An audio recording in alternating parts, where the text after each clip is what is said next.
Hello friends, welcome back to another section of the course App Store Optimization.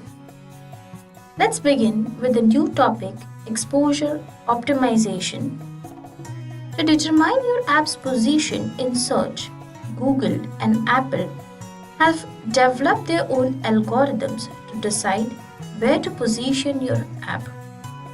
Although exposure and conversion optimization have two separate goals, they often tie into one another. For example, having high quality screenshots will not directly make your app rank higher, but they could persuade more people to download your app. Since the more downloads your app has, the higher it ranks in search. Your screenshots can help your app rank higher. Both exposure and conversion work towards the ultimate goal of getting more downloads for your app and making more money. The number one goal of optimizing for exposure is to get your app ranking within the top 10 for any keywords selected. App Store searchers are not likely to browse beyond the top 10 results that show up. According to the recent study, 30% of installs typically occur to the app in position 1, 17% in position 2, 12% in position 3, and outside of the top 10, it's near 0.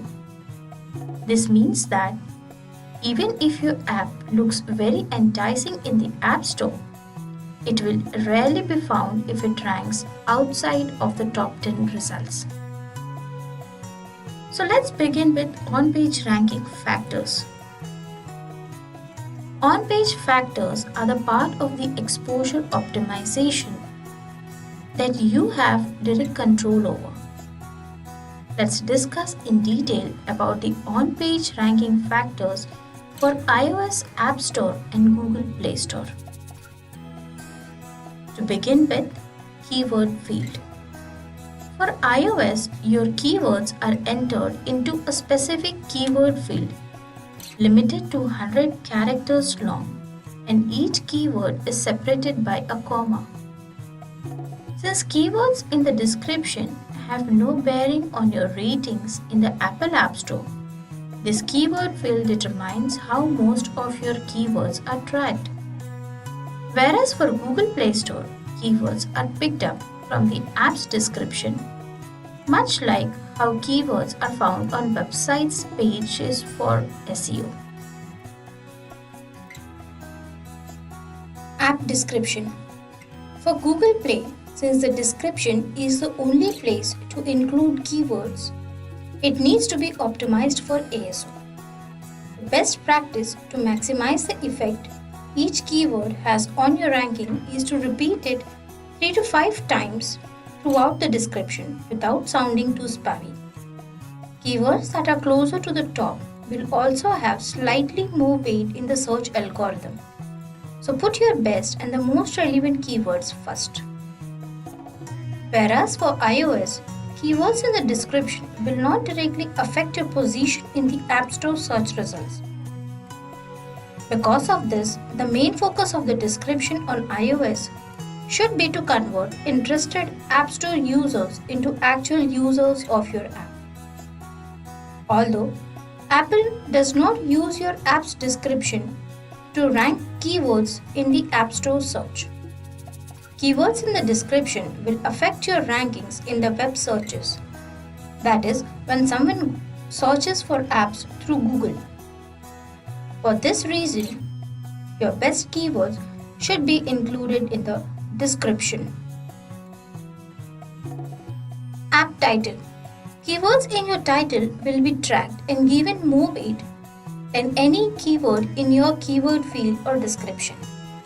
It is a good idea to try to fit your best keywords in the title, which means you don't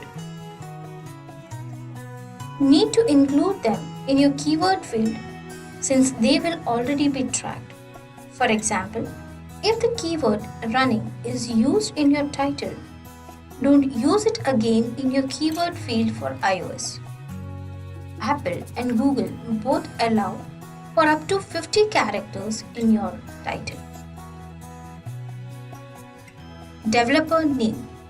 The developer name listed on the account that launches your apps counts as keywords for both app stores. For example, if your development name is Yellow Tire Development, any apps you launch under this account will rank for Yellow, Tire and Development. If your app developer's name has not been chosen yet, keep in mind that it can be a valuable opportunity for including more keywords. App category.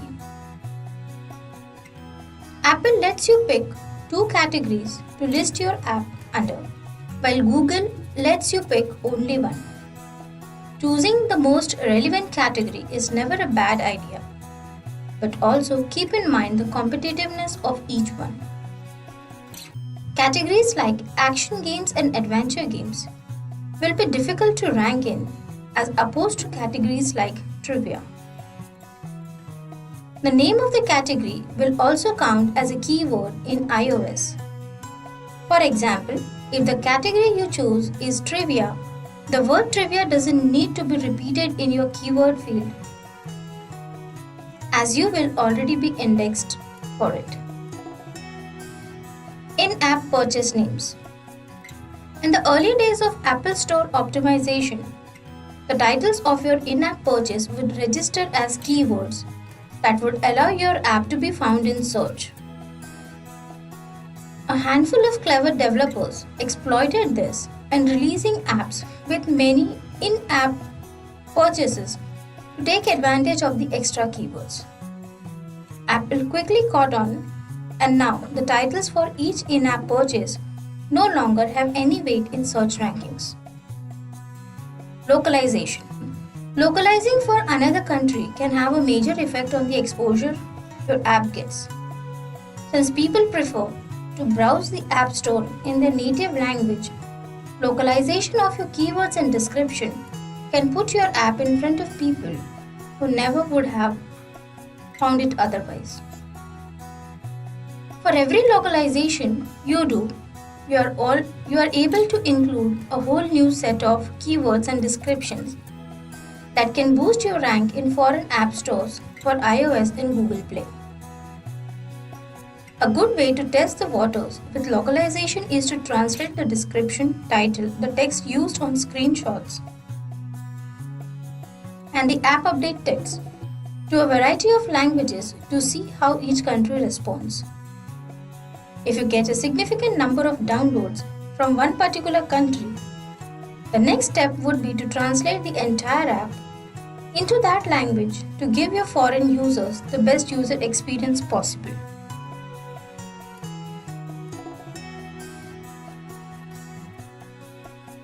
Off-page ranking factors.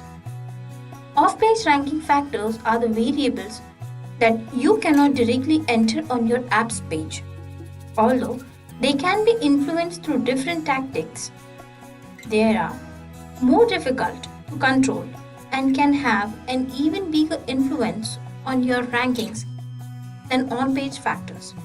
According to recent study, Apple App Store algorithm relies on recent downloads when deciding where to rank an app, whereas Google Play Store relies on factors like install rate, uninstall rate, install velocity, long install, web click, user reviews, SEO, Google search, sales, geosignals locations, locations of servers, freshness, social media reputations, speed, usability, performance, engagement, funnel analysis, Google Play services, etc. Now that you have a good idea of how each algorithm functions, let's have a look at how you can use each one of for your advantage. To begin with, ratings and reviews. Good reviews are the best indicator of a strong app. Since both app stores prefer to show highly rated apps at the top of search, having as close to 5-star review as possible will help your app rank higher. The number of reviews is also known to have an effect on app's ranking position, so your goal should be to acquire as many as good reviews as possible. Ratings and reviews are powerful in not only helping you rank higher but also attracting people to download your app. Users will often check the ratings and read a few reviews before deciding to download or not. A few positive reviews from many happy users can make all the difference. Sales. Sales play a large role in Google's Play ranking algorithms and much smaller ones in Apple's.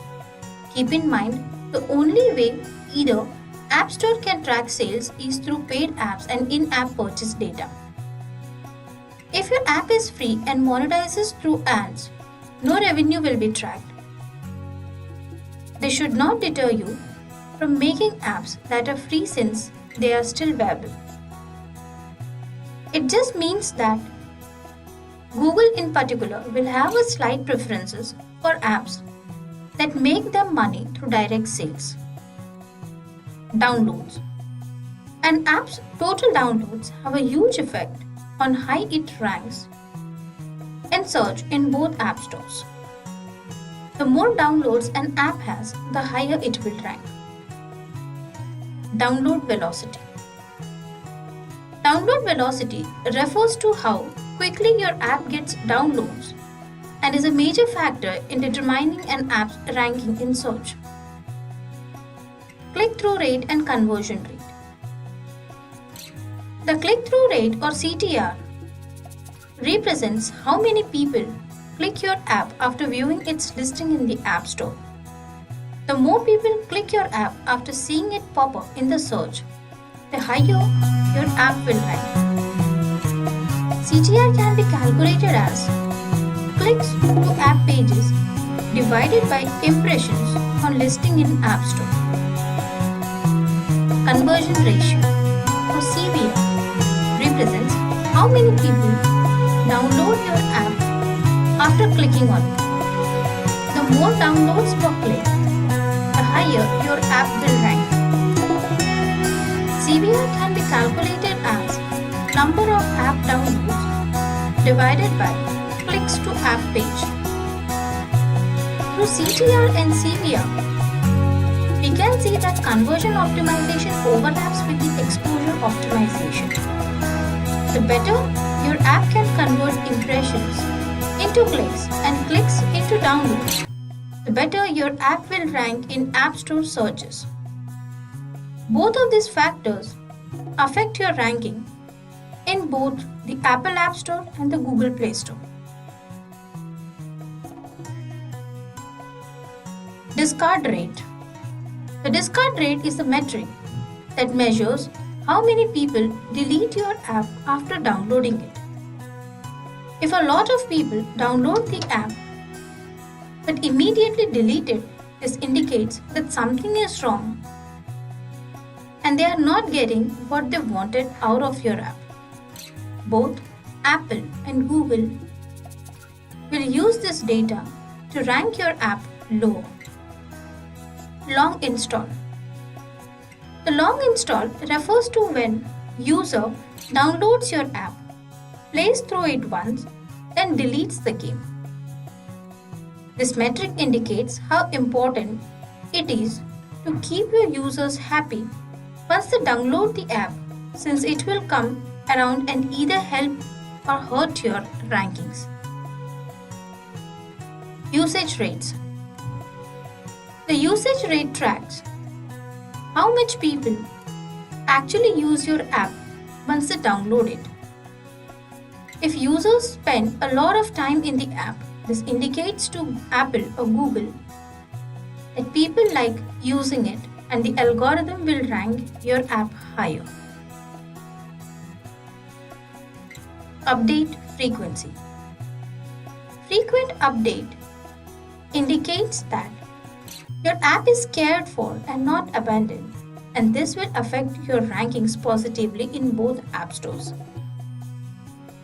Frequently updating your app gives you the opportunity to continuously improve your app, tweak your keywords over time, and continuously climb up in the rankings. Crashes. Apple and Google now track how many times your app crashes, and it would make sense for them to factor it into their ranking algorithm. Geosignal. When users tweet your app and the location is tracked, this metric can affect your ranking for local search. For example, if many people are tweeting your app out of Toronto and are using location tracking, other people in Toronto making searches in Google Play will likely see your app ranked higher. Backlinks and web clicks to App Store. Just as backlinks to a website will increase its position in Google web searches, backlinks to Google Play app pages will boost their rankings in the Google Play search results. Lastly, social media shares. The number of times your app is shared on social media, like Twitter and Google Plus, has been rumored to affect your Google Play ranking. Even if the direct effect on the app ranking positions is minimal, you should always encourage users to share on social media since it can bring in more traffic and increase your ranking indirectly.